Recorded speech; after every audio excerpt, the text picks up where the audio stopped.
or guests do not state or reflect those of the company, its management, sponsors, or any entities they represent. Oh, it's lit. We prime time. Subscribe, like, and share. Give us your feedback. Yo, I'm Manny at the plate and Kobe off a steal. Gretzky for the goal and Brady at the wheel. I'm a game changer, the Osaka of the tennis, and breaking scoreboards. Simone of the Olympics, defense and big business. The Mayweather who way better. From the greatness of Jim Brown, I've been down. Talking sports before I was off the porch. Screaming Bo knows while Jordan was playing horse. Late 80s getting torched by the drive and the shot. 2016 got a ring off the 3 in the block. They eased to forgot the cardiac kids. Price and Doherty, Bill in the Indian years. This who it is. Your host DeeTrynt, yo, that's a name banger. Come in the streets and talk sports with the game changer. Yo, your host DeeTrynt, that's a name banger. Come in the streets and talk sports with the game changer. Man, what's really good? DeeTrynt, Game Changer Sports Talk, Industry Sports, streaming on multiple media platforms, Facebook, Twitter, Twitch, YouTube. Follow us on IG at Industry Sports or at DeeTrynt. If you missed the live streamings, you can catch those replays on Spotify, Google Podcasts, Radio Public, various other streaming platforms. Just look for the Industry Sports channel. Like, subscribe, share, follow. Once you get in there, you'll see Game Changer Sports Talk with yours truly. All right, make sure you check out the website, industrysports.com. Get the latest articles, updates, things like that. You know what I'm saying? We're getting the motion going. If you need anybody or would you like somebody to be spotlighted, you got a topic you want us to talk about, you know, there's an organization or entity that, we needs to be discussed. Hit us up, man. You can email us at industrysports@gmail.com, or you can hit us up at DeeTrynt@gmail.com. Wherever you viewing the stream from, though, you could definitely hit the link. You know what I'm saying? Come up. You can get in the chat. You know what I mean? We can have a conversation about these things, man. Just make sure, don't be scared, man. Come on up. Come on up. All right, so I'm a little behind. All right. And when I say I'm a little behind, I don't mean it like, I'm just all the way out the loop and, I have to process. Nobody wanted the Cavs to not be in the playoffs anymore. And shout out to the Oklahoma City Thunder, they went on ahead and did their thing. They knocked Minnesota Timberwolves led by Anthony Edwards. They knocked him out the box right quick. It was nothing like work, you know what I'm saying? SGA won MVP and he went on to the finals. Think about it, man. SGA came in the league with Colin Sexton. That was the year before Darius Garland. I like the SGA, but he didn't want to come to Cleveland. I guess it's understandable.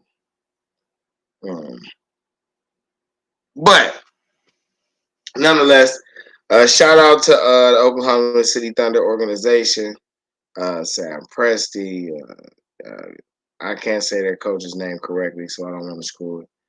Jalen Williams, Chad Holmgren, young guys making a name for themselves. Ooh, they about to make a name for themselves. You know what I'm talking about? The East Coast, is still, the Cavs are not there. It's Indiana versus the Knicks, and the Knicks pulled it out last night. They survived. They survived. And hopefully, they can push to a game 6, right? Maybe, Karl Anthony Towns got something special in him and he could do what Julius Randle and Anthony Edwards were not able to do. And it's interesting, right? Them two teams made a trade. They both ended up in the Eastern Conference Finals and Western Conference Finals, respectively. So, trade worked out for both teams, right? That'll be a storyline some people talk about, especially if Cat goes to the ring, goes to the finals, and Minnesota did. Indiana will coach. Man, they players, but they will coach, man. Give Rick Carlisle his credit, man. He's a Hall of Fame coach. You know what I'm saying? Like, this is another day at the office for him. With that being said, let's talk about off-season possibilities. Evan Mobley won Defensive Player of the Year, so he gets a contract bonus. His contract bonus propels Cleveland's total salary cap into the second apron, which means there's $17 million into the first apron, which is the complete first apron, and there are $5 million into the second apron. Now, in this second apron, to my understanding, because at first I was under the impression that when you get to the second apron, you can only sign vet minimums, and the trades that you can make have to be one of ones, player for player specifically. Like it can't be, unless you're trading one player and getting back two players, and those two players or three players is still a little bit less than what the player that you're sending out. You could do that because that's called cap relief, right? You're trading a bigger asset for smaller assets, and you bring yourself under the apron. So for the Cavs, that would look at a trade where the trade brings them a $6 million difference or a surplus in the trade. They're sending out $6 million more than they're receiving back. Then that would qualify them back to the first apron and open them up to do a lot more playing with the roster. But to do something like that, they would have to trade a core four piece. Like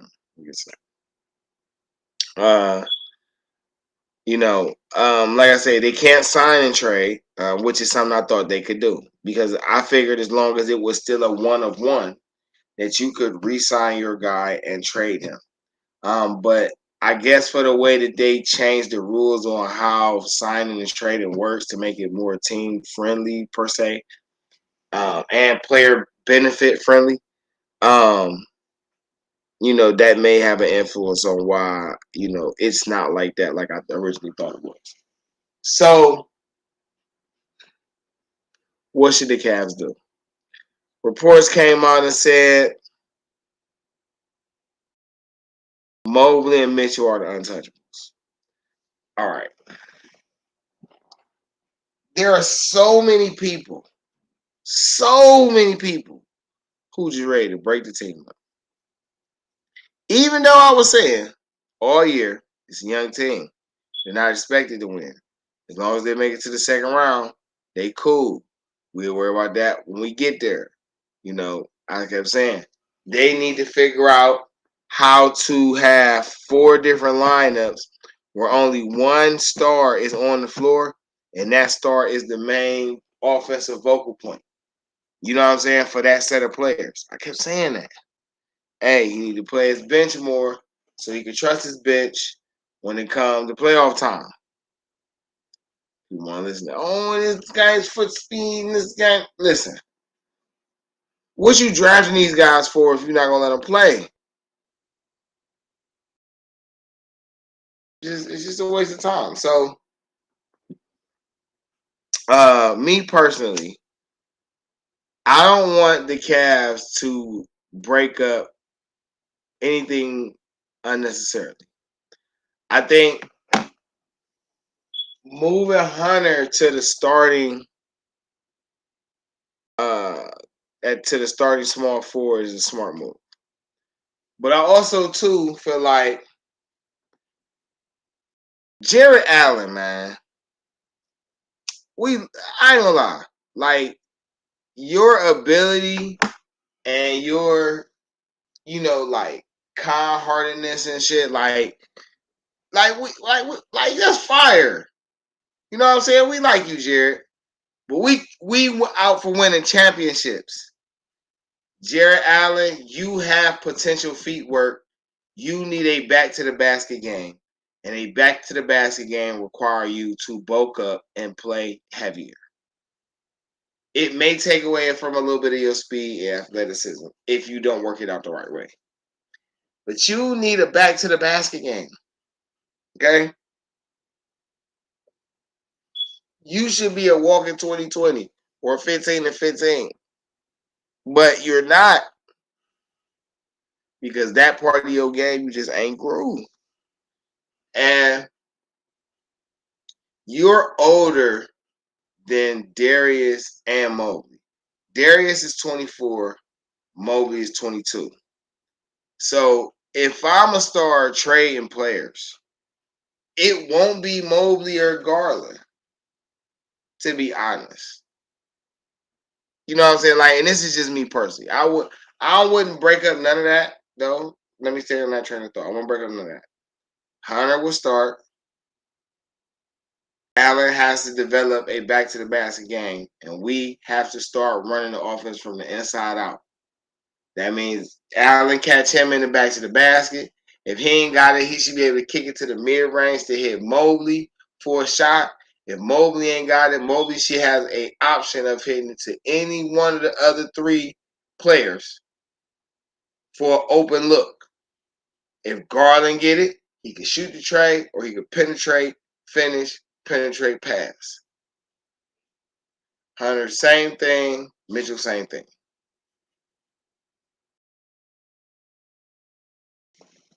They do that, they be fired.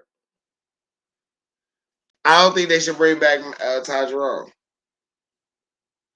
I like Ty though, but I don't know.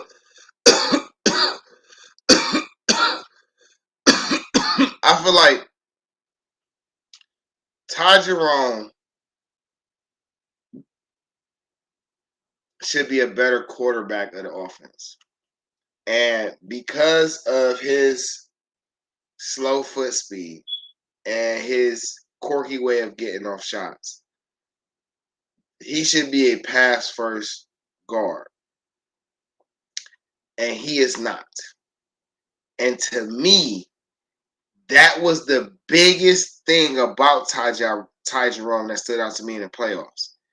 As a lead guard, as a point guard, you had no real desire of making your game easier by feeding your big men.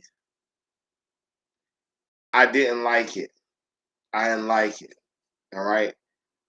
Ty can go. I'm on the fence about Dean Wade because in this era of basketball, you just cannot have enough athletic, twos, threes, and fours. You just, it's just hard. You need an abundance of them. So I'm on the fence about Dean Wade. Would I keep Dean Wade? I don't know. It depends on what I can get in between. But if I had to keep him, I wouldn't be tripping because I know how to utilize it. Hold on.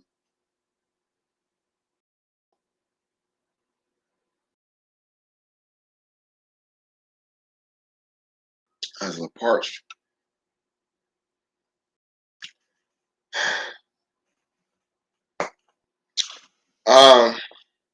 But yeah, I'm on the fence about Dean Wade. We'll see. Depends on how the roster shake out, right? I like Sam Merrill.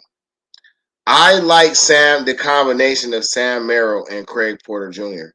as backup guards. I like that idea.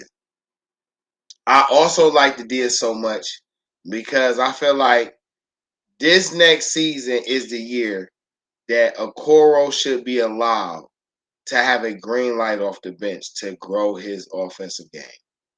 All right. The Cavs just need to grow.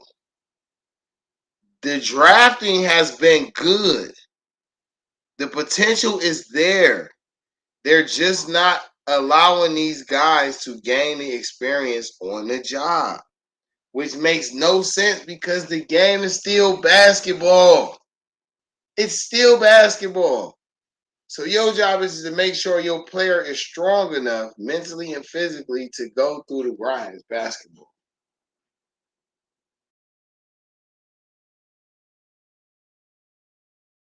The one person that I would trade is Matt Strus. I don't have a problem with Matt Strus. But if you notice, all the players that I've been talking about are older players. Matt Strus is 30. Ty Jerome will be 29. Even Jared Allen is about to be 27. These are all older guys. People tend to forget that Cleveland was in a rebuild mode when LeBron left. But they weren't just in a rebuild mode. They had to rebuild the organization. The organization was built around the success and identity of LeBron. They had to reformat that. When you do that, you're not going to automatically contend for the shit like you think you're supposed to all the time because shit happens. All right? So, JB came in and helped build a whole new identity and a whole new team and a whole new core values, right? Cool. He gave him a defensive identity that's going to last and have an imprint on him for a long time. Cool. Offense, though, they were struggling, and offense is where it needed to evolve. Bring in Kenny Atkinson. He does that, but he still has a JB tendency too because he didn't trust his bench. And you gotta trust your bench. The regular season is for you learning how to trust the bench.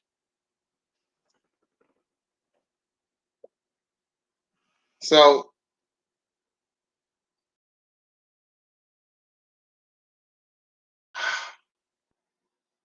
with that being said, I was trade Strus though because he makes $16 million a year. I don't mind paying the core players, the core four, what the money they need to be paid. I do have a problem though because Matt Strus is a two guard. Matt Strus is a backup two. He's a guy that's going to provide you shooting. He can give you some buckets, but he's a backup shooting guard. That is what his game to me illustrates. We play him at starting small forward, and I never liked it how that looked. Like off the bench fire, but starting, I don't know. So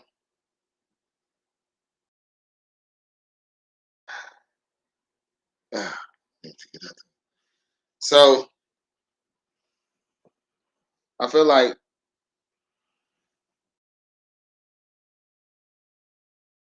they can use that salary to get a big man. Matt Strus has played good enough to where he has increased his value to some teams. And they may have some big man or a combination of players that help facilitate a trade. You know what I'm saying? For him as a backup two guard. Somebody who can come off your bench and be instant offense. If he stays on the Cavs this year, I'm not mad. But I would move him because I need to allow my other guys to develop. And I cannot let them guys develop with guys in the way. And I'm speaking on Okoro, Porter Jr., Merrill, Tyson, Bates, Travers, Tomlin, all of them.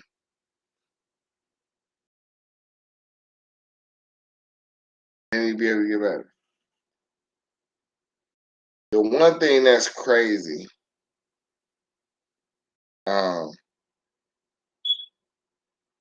with this is, the Cavs have 2 second-round draft picks, and they can use both of those draft picks to draft two big men, right? They still got Khalifa Diop from the other year that they drafted. And a lot of players, a lot of people or fans may not be high on a Luke Travers or Imani Bates or Naquan Tomlin. But I think sometimes some players, and more than a few players, their games evolved on the job. Like when they're actually going through what they have to get prepared for to get over the obstacles and hurdles.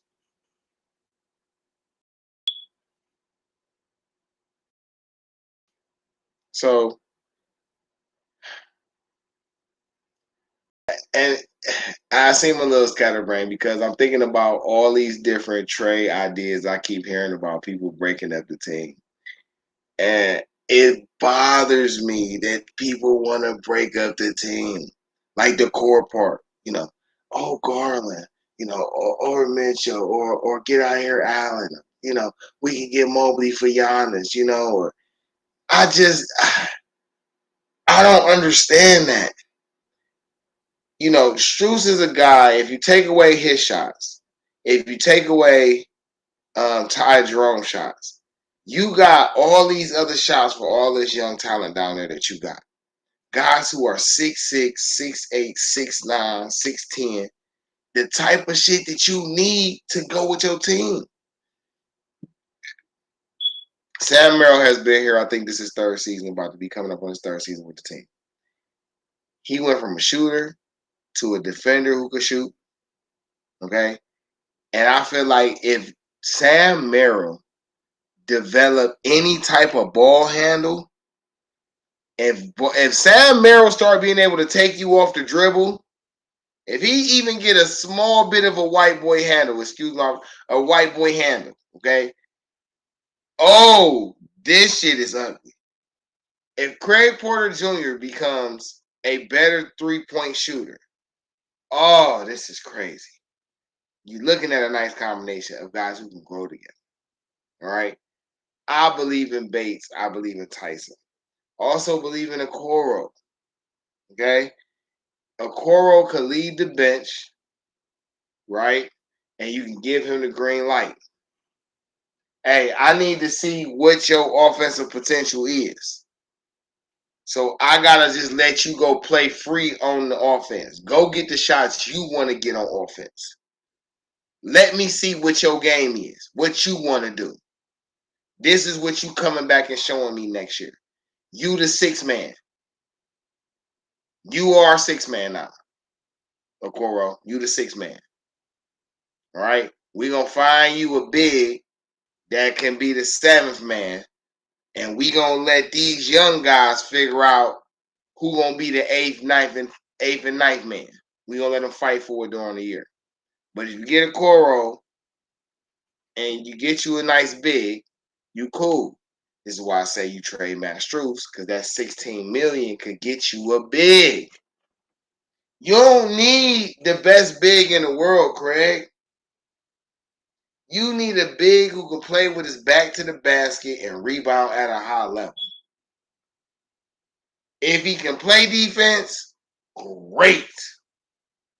But number one and number two, he needs to be an absolute rebound demon. And he has to be able to play and score buckets or make plays, if not score buckets and make plays with his back to the basket. That's the type of big they need. They could also use a legitimate stretch big. All right? Which would be fire. Because if you get a stretch big that can play defense, right? And you get you a rebounded big that can make plays with his back to the basket. Now, your combination of Allen and Mobley don't look so bad. Mobley's game is going to grow. It's going to naturally grow. Garland's game is going to naturally grow. I feel like Allen's game is going to naturally grow, but he doesn't focus on getting his own buckets on offense. So that's why he has to have a back to the basket game. You have to be able to pin any defender under the hole and be effective with your feet work to use your left and right hand because you can, to use your ability to pass because you can, to use your ability to pick and pop because you can. You know,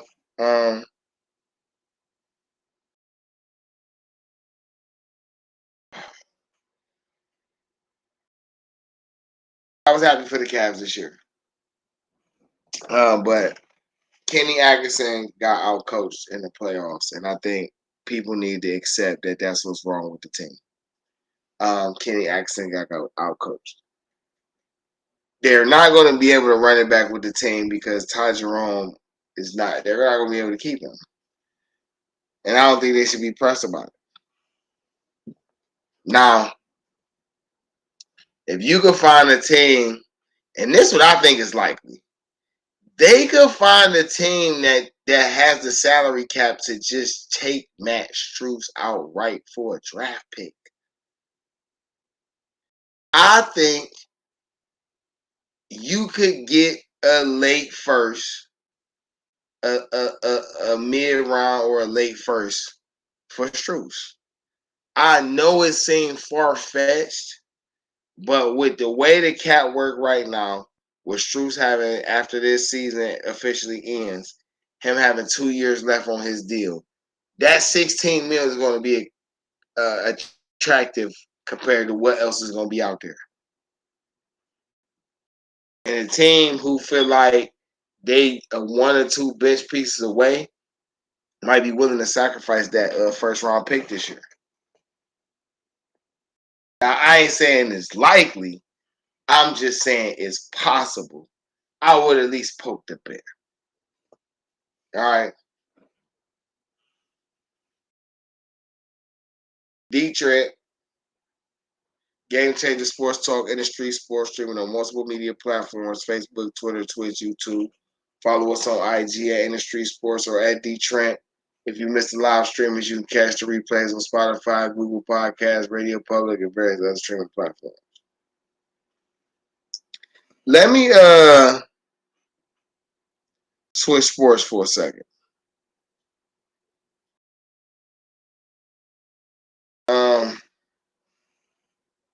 Shout out to the Browns, right? It's amazing how I say things, and people be looking at me like I don't know what I'm talking about.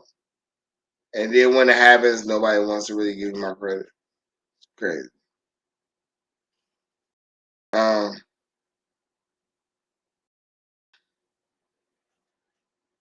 People said the Browns quarterback room was going to be a problem. People said it was the stupidest thing in the world, and this is why the Browns yada yada yada yada yada about skip.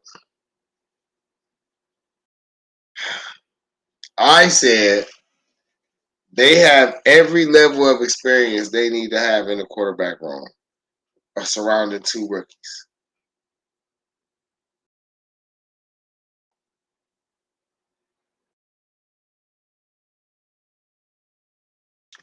So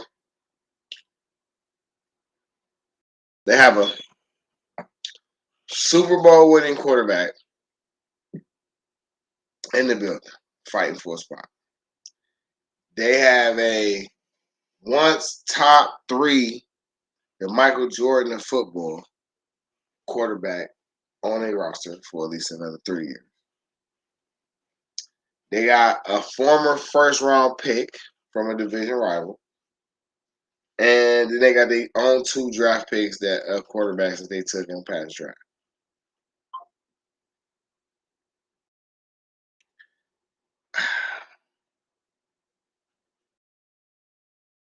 Like, compass steel sharpens steel. You know, the rookies gonna battle each other, but now you looking at 3 different guys from almost every level of experience that you could possibly have in the NFL. Flacco was once the highest of highs.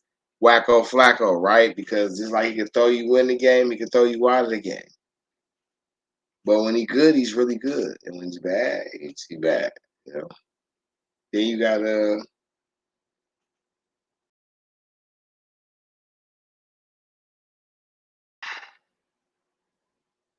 Hold on. So then, and then too with Flacco though, on the other end of that spectrum, he's, you know, been cut, he's been waived, he's been in quarterback competition, even as a Super Bowl winning quarterback. So that's a different type of level of experience, right? Deshaun Watson, for all intended purposes, right? He's won at the highest level in college. Okay, something Shedeur or Gabriel didn't do. He won at the highest level in college for one of the most historic teams to ever touch a college field, right? He went multiple years, right? Um, went to Houston and became one of the top two, top three, top five quarterbacks of his time.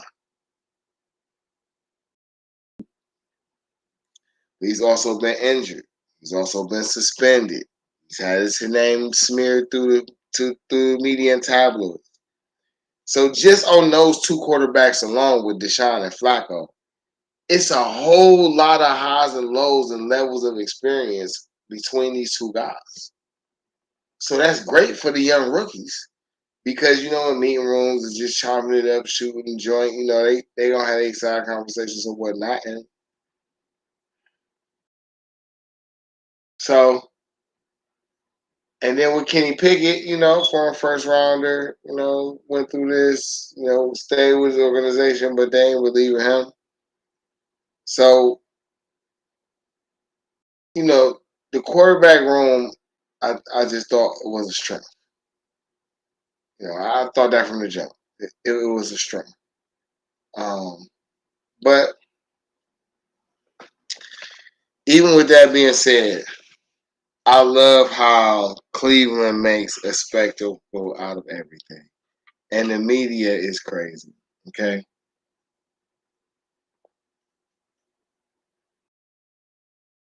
Shout out to the homie Alpha who came through. Because I told you, I think Shedeur gonna win anyway. Right? Something always happens in Cleveland. You just gotta be prepared for it. But I like Shedeur.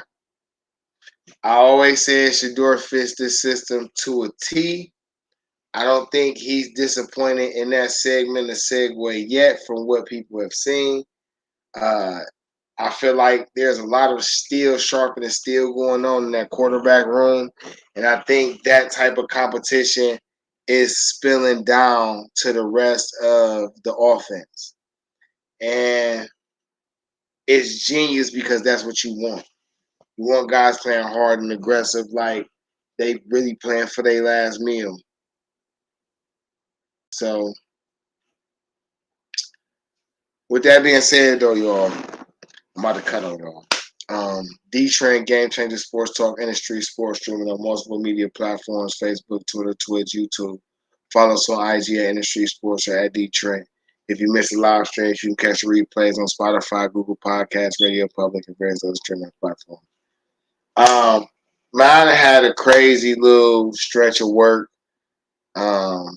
I'm getting ready to get ready for surgery. Got some things going on. Nothing too crazy, but just something that'll help me get back to the normal me and be at the size I want to be. It's been a crazy week and a half. Lost quite a few. I don't say a lot of because it's not phrasing it right, but lost a few people. From my childhood. And it's been tough, right? But we deal, and anybody who's dealing with loss or, as May was Mental Health Awareness Month, don't be timid, reluctant, or hesitant to reach out to the nearest loved one to you. You know what I'm saying? People do care about you. You know what I'm saying? Sometimes it be the person that you ignore that be the one that could save you. So Man, y'all be good, be well. You know what I'm saying? Summer is approaching. Good weather everywhere for everyone. It's a good time to be alive. Um, Stay blessed, man. I get up with y'all in a second. You know what I'm saying? We come back and talk a little more in depth on some stuff, but I just wanted to rant for a minute, man. Y'all be easy.